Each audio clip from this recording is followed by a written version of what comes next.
Ask yourself, do we encounter vampires like that in our own life? So this character, Lord Ruthven, really becomes the blueprint, doesn't he? The sophisticated, charming, but utterly dangerous vampire we see traces of everywhere now. He is the primary template for the modern vampire.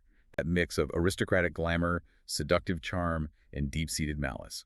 That starts with Ruthven. In the story itself, the vampire, it wasn't just a one-off horror tale. It kicked off a whole genre. A huge impact. It really launched dark romanticism into the mainstream in some ways, and it's definitely the precursor to vampire literature that we know of today. We wouldn't have Dracula without the vampire. Bram Stoker was directly inspired by Polidori. Now, Stoker added things, didn't he? Like maybe the fangs, the mirror thing. Yeah, Dracula builds on Ruthven. Stoker added elements from other folklore, like the mirror version, possibly from Chinese lore, and he maybe popularized the fangs more explicitly.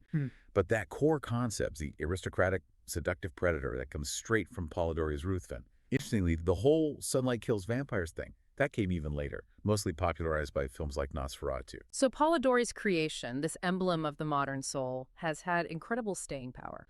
The themes Polidori explored, life, death, the unknown, betrayal, class, ethics, they still resonate. Think about modern vampires, whether it's, Edward Cullen in Twilight or characters in video games or goth subculture. So many of their characteristics trace back to Polidori's vision from 1819. It's fascinating. So maybe a final thought for you to ponder. Think about Lord Ruthven again. This creature whose pleasure comes not from money or even just blood, but from psychologically destroying people, from corrupting virtue. Ask yourself, do we encounter vampires like that in our own life? People who prey not on our bodies, but maybe on our spirit, our happiness, our integrity. How do figures like Ruthven help us maybe recognize those more subtle, insidious forms of harm or corruption in the world around us, or maybe even sometimes within ourselves?